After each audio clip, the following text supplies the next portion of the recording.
So now students, we are going to do some study about resistivity in detail. So let's first write deriving the expression for resistivity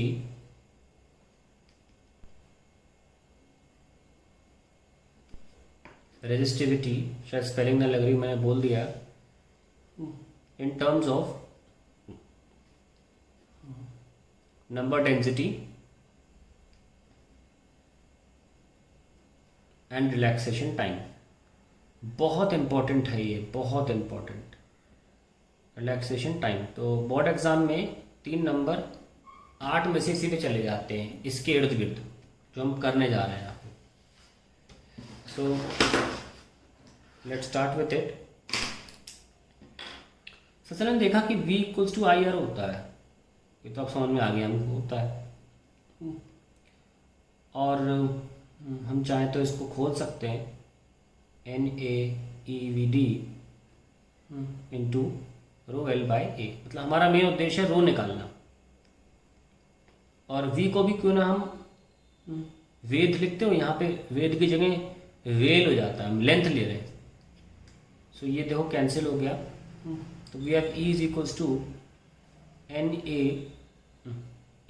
और VD को भी लिख लो EE tau by M into rho by A. तो ये ए से cancel हो गया. सो वी हैव ये ई से ई कैंसिल हो गया. तो मैंने एक तरीका इसीलिए लिया ताकि 2 लाइन में डेरिवेशन आ जाए. तो कितना आ गया हमारे पास, 1 is equals to NE square tau by M into rho. So we have rho is equals to M by NE square tau. तो ये हमारा फाइनली रेजिस्टिविटी डिराइव हो गई. ये इसका मेन फॉर्मूला है, ये एक्चुअल फॉर्मूला रेजिस्टिविटी का. कुछ रेजिस्टिविटी का ये फॉर्मूला नहीं होता है RA बाई L. ये छोटे में यूज़ करते थे, अभी भी यूज़ करेंगे जब जरूरत पड़ेगी, लेकिन एक्चुअल फॉर्मूला ये है. और सब चीज़ें रेजिस्टिविटी के बारे में अगर जानकारी चाहिए तो इस फॉर्मूले से निकलती हैं. आइए इसको फैलाते हैं. ये हमें क्या इंडिकेशन दे रहा है, हमें देखा कि रेजिस्टिविटी जो है वो M बाई NE स्क्वायर टॉ है. यानी कि अब इसमें 2 चीज़ें ऐसी हैं, मास और इलेक्ट्रॉन, जिसको इलेक्ट्रॉनिक चार्ज जिसको हम बदल नहीं सकते. यानी कि resistivity inversely proportional to number density, also resistivity inversely proportional to relaxation time. तो यहाँ से हम बता पाएंगे टेम्परेचर डिपेंडेंसी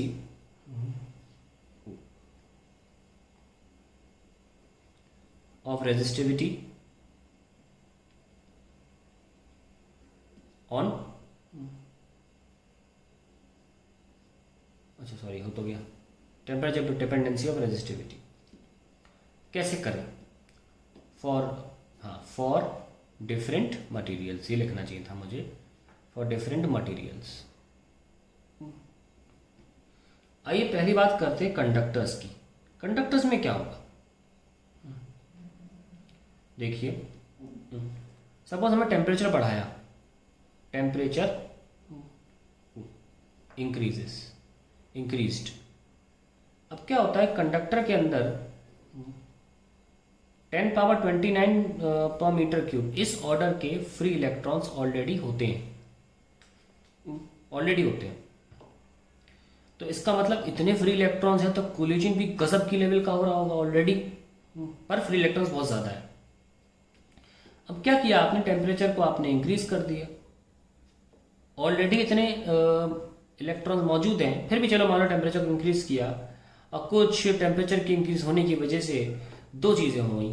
एक तो कोलिजन बढ़ गया, इतने सारे इलेक्ट्रॉन्स में आपस में कोलिजन इंक्रीज हुआ. और दूसरा कुछ कैटायंस बन गए, कुछ एटम्स में से इलेक्ट्रॉन ने अपने आप को जुदा कर लिया. टेम्परेचर की वजह से उनमें एनर्जी आ गई, उन्होंने अपने आप को अपने एटम से खुद को जुदा कर लिया. तो वो क्या हो गया, फ्री इलेक्ट्रॉन्स बढ़ गए, यानी कि नंबर डेंसिटी जो N है वो भी इंक्रीज हुई. अभी 2 चीज़ें इंक्रीज हो रही हैं. अब बुद्धि और वेग का इस्तेमाल करें अगर, तो हम जानते हैं कि इतने ज़्यादा फ्री इलेक्ट्रॉन्स हैं कि अगर और फ्री इलेक्ट्रॉन्स होने की ज़रूरत भी नहीं है, और ऑलरेडी इतने ज़्यादा फ्री इलेक्ट्रॉन्स हैं कि अगर कुछ फ्री इलेक्ट्रॉन्स एडिशन होता भी है उनका, तो there will not be any appreciable effect of those increased number of free electrons because already we have, समझ लीजिए कोई लेवल ही नहीं है, इतने ज़्यादा है फ्री इलेक्ट्रॉन्स। तो अगर कुछ बढ़ोतरी होती भी है तो उसका असर मेन नंबर पे नहीं होता, परंतु कोलिजन बहुत ज़्यादा बढ़ जाएगा क्योंकि ऑलरेडी बहुत फ्री इलेक्ट्रॉन्स है। तो अंग्रेजी में कैसे लिखे इस बात को देखिए, द फैक्टर बाय विच, बिल्कुल बोर्ड एग्जाम वाली भाषा लिख रहा हूं, the factor by which collisions increase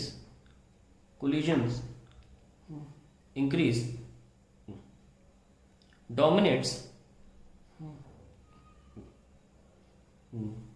over the factor by which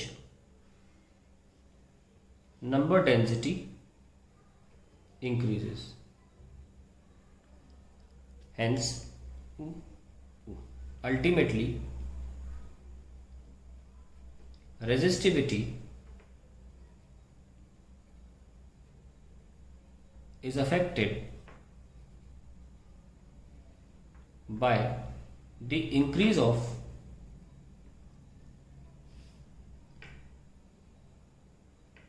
collisions। तो क्लियर हो गया।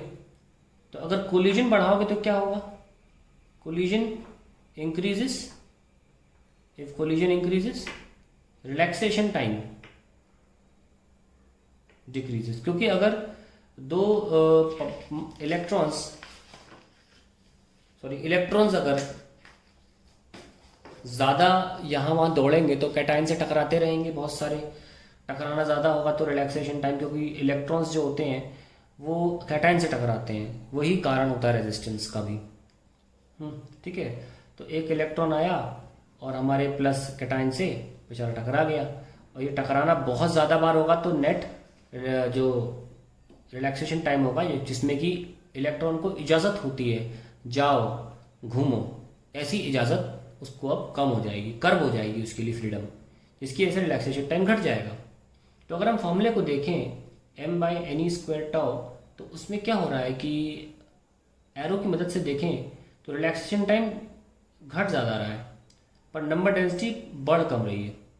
ओके, तो अल्टीमेटली एरो किसका डोमिनेट कर गया, रिलैक्सेशन टाइम का। सो ये ज़्यादा घटने के कारण अल्टीमेटली रो ज़्यादा बढ़ता है। So for conductors resistivity increases with increase in temperature। यही कारण है कि तापमान बढ़ाने से रेजिस्टेंस भी बढ़ जाती है। तो अगर हम ओम्स लॉ देखें तो हम देखते हैं कि I proportional to V even for alloy, जो कि बेसिकली रेजिस्टर्स होते हैं, उनको होना चाहिए ऐसे, पर वो डिविएट हो जाते हैं क्योंकि 1/r जो है, 1/r जो स्लोप है, देखो यहाँ पे 1/r का स्लोप थीटा ही है, इस तरफ डिविएट होने की वजह से 1/r का स्लोप जो कैसा है, कम हो गया ना। तो 1/r का स्लोप जो है, 1/r स्लोप होता है वो डिक्रीज हो जाता है, यानी कि r क्या हो जाएगी, इंक्रीज। तो ये से होते deviation from Ohm's law. So at high temperature ऐसा होता है। ये होता भी क्यों है, क्योंकि रेजिस्टेंस में जब ज़्यादा करंट जाएगा तो टेम्परेचर राइज होगा उस रेजिस्टर का, है ना, वो रेजिस्टर का टेम्परेचर राइज होगा, और टेम्परेचर राइज होने की वजह से रेजिस्टिविटी बढ़ेगी और हेंस रेजिस्टेंस भी बढ़ जाएगी। तो कंडक्टर के केस में तापमान बढ़ाने से रेजिस्टेंस बढ़ती है। अब हम आते हैं अलॉय के केस में क्या होता है, और इसका फॉर्मूला भी देता हूं मैं आपको कि रेजिस्टिविटी का टेम्परेचर से फॉर्मूला है 1 + α ΔT, where ΔT is the rise in temperature. अब इसमें एक नई चीज सामने आती है हमारे, alpha. What is alpha? That is temperature coefficient. Temperature का कोएफिशिएंट है ना, तो क्या बोलेंगे, टेम्परेचर कोएफिशिएंट ऑफ रेजिस्टिविटी। उसको डिफाइन कैसे करेंगे, इसकी यूनिट ऑब्वियसली ऐसी होगी कि 1 बन जाए, मतलब 1 की कोई यूनिट नहीं होती ना, तो अल्फा और टी मल्टीप्लाई होकर क्या होना चाहिए, unitless. So obviously unit of alpha क्या होगी, केल्विन इनवर्स या डिग्री सेंटीग्रेड इनवर्स, कुछ भी ले सकते हैं, क्योंकि दोनों का डिफरेंस जो होता है वो सेम रहता है। हम जानते हैं इस बात को, केल्विन और सेंटीग्रेड स्केल के बारे में हम 8वीं क्लास से पढ़ते आ रहे हैं। तो अब हम अल्फा की स्टैंडर्ड डेफिनेशन लिखना चाहते हैं। क्या है स्टैंडर्ड डेफिनेशन अल्फा की, लेट अस राइट। तो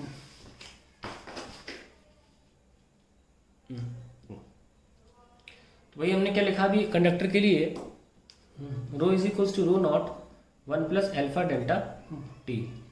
तो अगर हम इसको ओपन करें तो ये ऐसा आ जाएगा, divided by delta T rho not is equals to alpha. ये हमारा एक्सप्रेशन आ गया। तो अगर हम नोटिस करें तो ये क्या लिखा हुआ है एक तरह से, rho minus rho naught divided by rho naught upon delta T, ये लिखा हुआ है। इसको अंग्रेजी में क्या बोलते हैं, rho minus rho naught upon rho naught को बोला जाता है फ्रैक्शनल चेंज इन रेजिस्टिविटी। ठीक है, ये बोला जाता है। तो अब नोटिस करें कि डेफिनेशन क्या होगी, it is defined as the fractional change in resistivity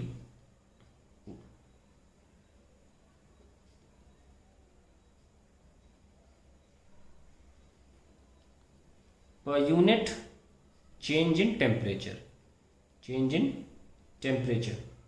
तो इस तरीके से डिफाइंड होता है। इसके अलावा कुछ भी मत लिखना, इसके अलावा कोई और डेफिनेशन होती नहीं है आपके अल्फा की। Now let's go on to the another type of materials known as alloys.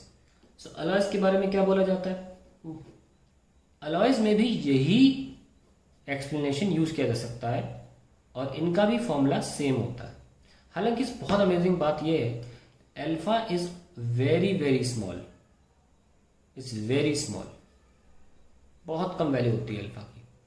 इसके लिए क्या होता है, due to this very small value, this very small value,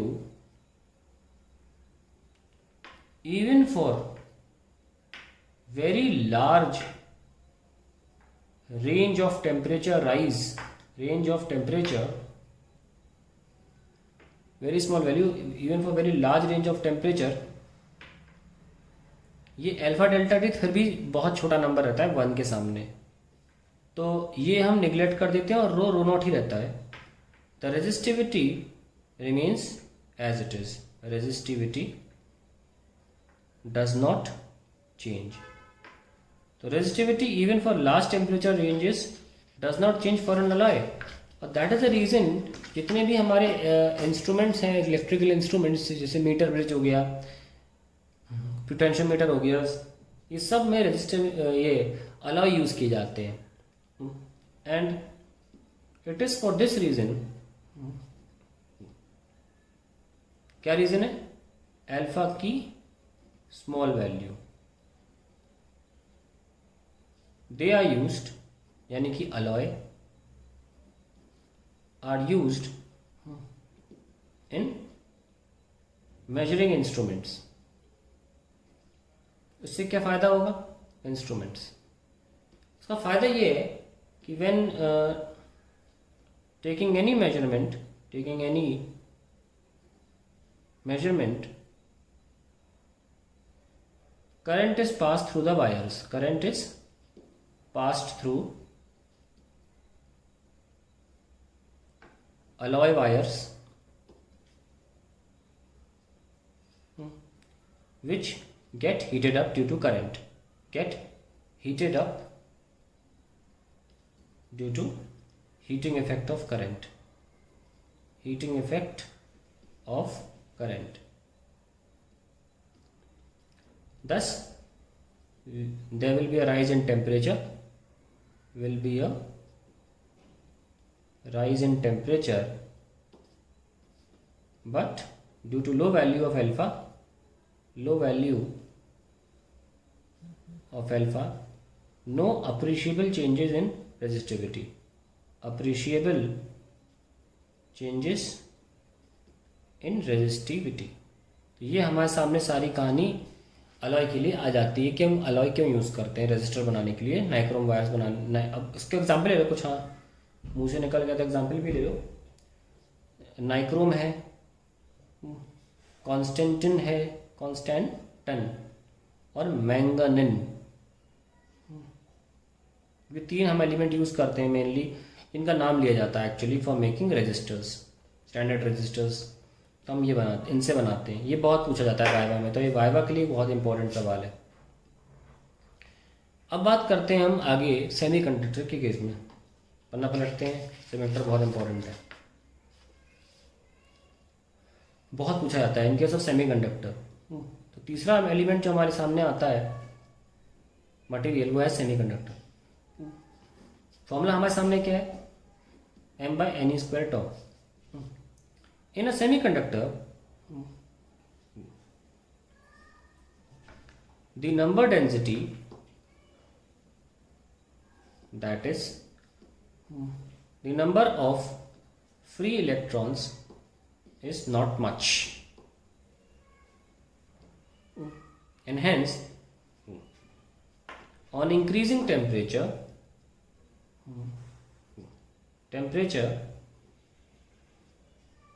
n increases and collision also increases, though the factor by which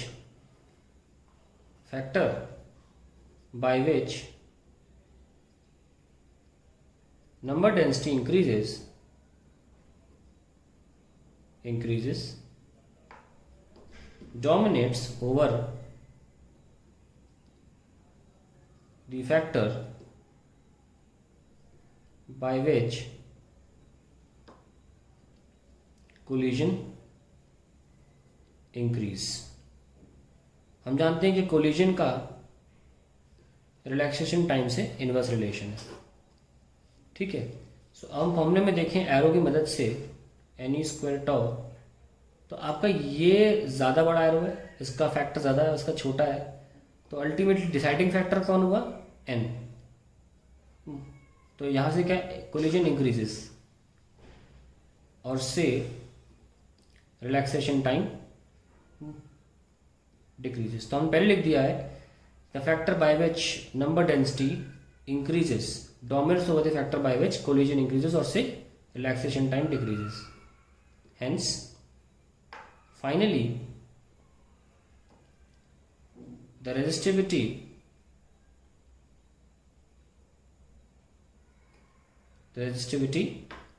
decreases। तो देखिए आप कि हम ये कह सकते हैं कि टेम्परेचर बढ़ाने पर एक सेमीकंडक्टर की रेजिस्टिविटी घट जाती है, यानी कि वो अच्छा कंडक्टर बन जाता है, it becomes a better conductor. अब इसके पीछे की कहानी और डिटेल में पता चलेगी सेमीकंडक्टर में, पर ये बहुत ज़्यादा डिटेल में ऑलरेडी है और एग्जाम में बहुत आता है, सेमीकंडक्टर को लेकर बहुत आता है और कंडक्टर को लेकर। लेकिन सबसे ज़्यादा फ्रीक्वेंसी सेमीकंडक्टर को लेकर पूछी गई आज तक की dependency of resistivity on temperature for a semiconductor ज़्यादा पूछा गया है। तो ये आपके सामने हमने कर दिया है इसको। अब हम बात करते हैं इसके फॉर्मूले की, कौन सा फॉर्मूला गवर्न करता है इसको। इसका फॉर्मूला कभी पूछा नहीं जाता, लिखने को लिख देते हैं -Eg/kT, वेयर जो Eg होता है वो बैंड गैप एनर्जी होता है। बैंड गैप एनर्जी, कौन सा बैंड, सबने पढ़ा है केमिस्ट्री में, ये होता है वैलेंस बैंड और ये होता है कंडक्शन बैंड। और सेमीकंडक्टर के केस में ये करीब 0.05 इलेक्ट्रॉन वोल्ट का फर्क रहता है इनके बीच में, तो अप टू 1.1 इलेक्ट्रॉन वोल्ट इस रेंज में रहता है। मतलब मोस्टली 1.1 मान के चलिए आप, तो मैं 1.1 पे ज़्यादा टिक कर रहा हूँ। 1.1 इलेक्ट्रॉन वोल्ट का गैप रहता है at room temperature. At room normal temperatures पे ये गैप रहता है, जो कि ऑब्वियसली टेम्परेचर बढ़ाने पर कम हो जाएगा और इजीली यहाँ से जो इलेक्ट्रॉन्स हैं वो यहाँ पे जा पाएंगे, वैलेंस बैंड्स छोड़ के अपने कोवैलेंट बैंड्स को छोड़कर यहाँ पे जा पाएंगे। ठीक है, हम जानते हैं कि सेमीकंडक्टर अगर डोप ना किया जाए, पता नहीं आप लोग कोई बात क्लियर है कि नहीं, मुझे ऐसा लगता है सेमीकंडक्टर थोड़ा पढ़ाया जाता है केमिस्ट्री में, I don't know, I am not available of known about the chemistry syllabus, but ये है कि वैलेंस बैंड से अपने कोवैलेंट बैंड को तोड़कर यहाँ पे इलेक्ट्रॉन ट्रैवल कर लेते हैं, provided you give them enough energy. Already उनके पास जो एनर्जी होती है 1.1 इलेक्ट्रॉन वोल्ट होती है, जो कि रूम टेम्परेचर पर अवेलेबल होती है, यानी कि एक रूम टेम्परेचर पर ऑलरेडी इलेक्ट्रॉन्स यहाँ से यहाँ चले जाते हैं। लेकिन वो जितने इलेक्ट्रॉन्स हैं वो पर्याप्त नहीं है एक अच्छी कंडक्टेंस के लिए। तो जब टेम्परेचर बढ़ाते हो तो यहाँ पर ज़्यादा इलेक्ट्रॉन्स एनर्जी गेन करते हैं, अपने कोवैलेंट बॉन्ड को छोड़ने की हिम्मत रखते हैं। अपने न्यूक्लियर पुल से जुदा होने की हिम्मत आ जाती है उनमें और वो कंडक्शन बैंड में चले जाते हैं। हम उसी कंडक्शन बैंड की एनर्जी गैप की बात कर रहे हैं ईजी में। ये के बोल्ट्जमैन कांस्टेंट है, ये वो टेम्परेचर है जिसकी बात की जा रही है, ये एक्सपोनेंशियल होता है जिसकी वैल्यू 2.718 होती है, और रो नॉट उस वक्त जो वैल्यू है रेजिस्टिविटी की। हालांकि इस फॉर्मूले पर कोई क्वेश्चन करंट इलेक्ट्रिसिटी में आज तक नहीं पूछा, पर ये पता होना चाहिए, दैट्स मोर देन इनफ। अब बातें इंसुलेटर की। इंसुलेटर में फ्री इलेक्ट्रॉन्स होते ही नहीं है। हालांकि इलेक्ट्रिक फील्ड की मदद से हम कई बार इनको डाइलेक्ट्रिक ब्रेक डाउन कर लेते हैं और उनको कंडक्टर बना लेते हैं, ठीक है। सो इसके लिए फॉर्मूला वही रहता है, rho naught e minus E g by k T, क्योंकि हम जानते हैं कि even in insulators this conduction valence band में कुछ फर्क तो रहता है, करीब करीब कहते हैं 5 इलेक्ट्रॉन वोल्ट का फासला रहता है वी और सी के बीच में, जो कि इलेक्ट्रिक फील्ड से तोड़ा जा सकता है। टेम्परेचर बढ़ाने से तो सही नहीं होगा। तो by dielectric breakdown we somehow make insulators a conducting material. तो ये इसके लिए फॉर्मूला सही है, इसके लिए कोई एक्सप्लेनेशन रिक्वायरमेंट नहीं है, कभी नहीं पूछा था। और फिर भी कोई बोले तो इंसुलेटर में वही वेरिएशन होगा जो कि आप सेमीकंडक्टर के लिए दे दिए हैं। तो ये सब हमने आपको रेजिस्टिविटी के बारे में बता दिया है अभी।